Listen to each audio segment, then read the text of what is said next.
Hello வணக்கம். இது உங்கள் சிவி ஜோன். சொல்லாரம் எப்படி இருக்கீங்க? இப்போ பார்த்தீங்கன்னா எப்பா சபரியை வந்து இந்த அளவுக்கு வந்து பிக் பாஸ் கலாய்ப்பான சத்தியமாக நினச்சி கூட பார்க்கல. அந்த அளவுக்கு வச்சு செஞ்சார். ஏன்னா எப்பயுமே பார்த்தீங்கன்னா சபரி வந்துட்டு பேச ஆரம்பித்தார் அப்படின்னு பார்த்தீங்கன்னா அப்பப்பப்பா சங்கீத ஸ்வரங்கள் ஈனு அந்த பாட்டு வரும் அந்த மாதிரி பேசுவார்.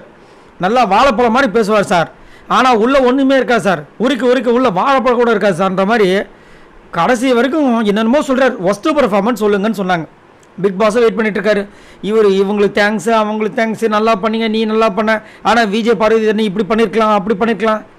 கடைசியில் வந்துட்டு என்ன சொல்ல வந்தால் அதை மறந்துட்டார். பிக் பாஸ் கூப்பிட்டு கூட இல்லை. ஃபஸ்ட்டு என்ன பண்ணார், பழைய இது இருக்குது பார்த்தீங்களா, அதாவது வைல்ட் கார்டு என்ட்ரி வரும்போது அவங்களுக்கு தலை டாஸ்க் நடந்துச்சுல, அதை போடுறாரு. வாய்ஸை வந்துட்டு ரெக்கார்ட் பண்ணி அதை போடுறாரு.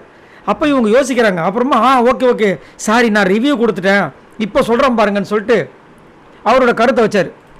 அதுக்கப்புறமா வந்துட்டு கொஞ்சம் குழப்பினார். அதுக்கப்புறம் ரொம்ப சுத்தமாக அழகாக என்ன சொன்னார், பிபி எவிக்ஷன் ப்ராசஸ்க்கு தேர்வு செஞ்சு சொல்லுங்கள், இவ்வளோ தான். உங்கள் கருத்துக்களை நாள் முழுவதும் பகிர்ந்து கொள்வதற்கு டைம் நிறைய இருக்குது. அதனால் இப்போ வந்து வேண்டாம், இப்போ வந்துட்டு உங்களுக்கு என்ன தோணுதோ தயவு செஞ்சு சொல்லிட்டு போங்க அப்படின்போது, சரி சார் நான் சொல்கிறேன் சார், சாண்ட்ரா வந்துட்டு என்ன தான் இருந்தாலும் அந்த எண்டுக்கு போயிருக்க தேவையில்லன்னாரு. எந்த எண்டுக்குன்னாரு. அஷிஷோ மறுபடியும் லாக் போடுறாருன்னு சொல்லிட்டு, இல்லை சார் அவங்க என்ன தான் இருந்தாலும் அவ்வளோ விஷயங்கள் பண்ணியிருக்க தேவையில்லன்னு சொல்ல வந்தேன். அப்புறம் அரோரான்ட்டு போகிறாரு. ஏன்பா அவரும் ஒரு வாட்டியும் சொல்லி இதில் இவ்வளோ லட்சணத்தில், அப்பா நான் வரும்போது கப்போடு வரேன்ப்பா அப்படியும்.